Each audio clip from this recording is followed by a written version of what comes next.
Hello, I'm glad to find you home and ready for our house call. I'm Dr. Jane Grover. On today's program, we'll show you why walking up a riverbank can be so very difficult for anyone suffering from congestive heart failure. This North Carolina man can do it because of the special treatment he gets for his disease. But why doesn't your doctor offer that treatment in Jackson County? There is no disease that has a faster growth rate than this one. And once a diagnosis is made, most patients with heart failure will die within 5 years. In today's cover story, we look at how some people are miraculously getting better, although not nearly as many as we might hope. Here's House Call medical reporter Andy Kokas. The diagnosis is straightforward. Those afflicted with untreated heart failure can't even play this game. They get too tired, too bloated, and congested from retaining fluids. Their left ventricle fails to pump properly, hence the name congestive heart failure. The incidence of heart failure is growing faster than any other cardiac condition, 400,000 new cases a year. It's rising because people are living longer with traditional coronary disease like blocked arteries, leaky valves, and heart attacks. Heart failure often comes afterward and is usually more serious. Still, heart failure is treatable too, and those that get recommended medicines like ACE inhibitors and beta blockers are likely to live 5 years longer than those that don't. The trouble is, not enough people are being treated. Drugs, new mechanical devices, and therapies that can extend life are not being offered by primary care physicians. After a heart attack, it's not enough to just have an angioplasty and go on 1 aspirin a day. We need people to be on statins to control their cholesterol, to be on an ACE inhibitor to protect the lining of the arteries and keep the heart from stretching out of shape, to be on a beta blocker. We really need a very aggressive management of someone who presents with any kind of heart disease that's going to progress.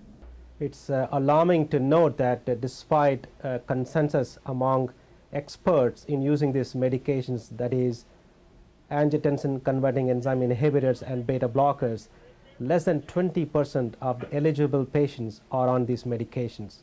Dr. Karan Munaswamy was among 40 different practicing cardiologists interviewed by the Health Vision Foundation for this report.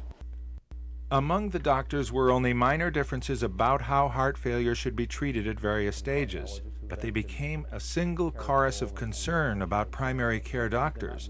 What should they do to get them to prescribe the basics? There are many doctors who I guess seeing on consultation who are just not aggressive.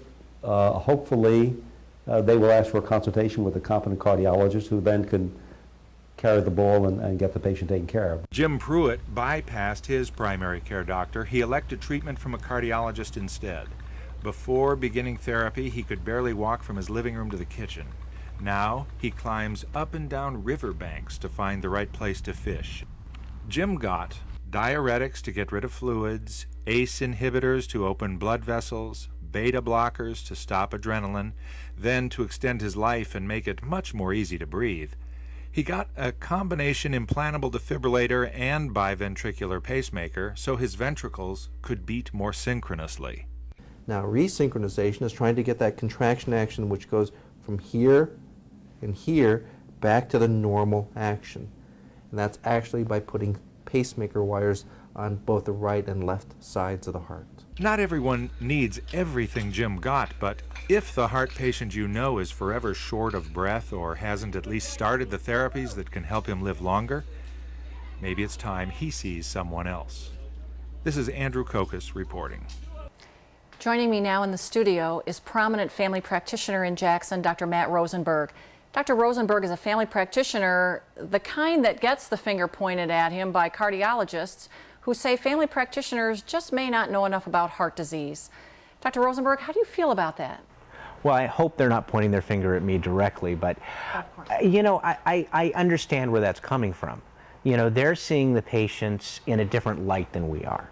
You know, what I think the specialists sometimes forget is we're seeing the patients frequently. We're seeing them for all of their medical issues, and we are addressing these. And I also think that we as a group know what we don't know. If we feel like a patient's having a problem, if there are symptoms there, we're going to refer to the cardiologist. Is it hard to get a patient to go to a cardiologist? Well, you know, patients are very funny that way. They're very comfortable with their primary care doc. They don't necessarily want to go to the specialist. Sometimes they don't want to go up a road that they think something else bad will happen. Maybe we'll uncover something that's horrible, and they'd rather forget about it or deny it. I think in terms of us as primary care referring to specialists, we have to explain to them why we're referring them out, what answers we're looking for, or what assistance we're hoping to get. So it's all communication. How does a patient know when their heart failure is being managed well, either by a family practitioner or a cardiologist? Well, that's a great question. We want to watch their symptoms. We want to know how they're doing on the treatment regimen. But remember, that treatment regimen did not originate with primary care generally. It's going to have originated with the specialist, and we will help them follow along with it. For as long as I've been in the practice, for myself or my partners, I don't know of any patient that we would just initiate therapy and watch them for congestive failure, but we're going to pick up the baton during this health relay of sorts and help the patient get along to their better health. Thank you, Dr. Rosenberg. Well, thank you. Thanks for having me.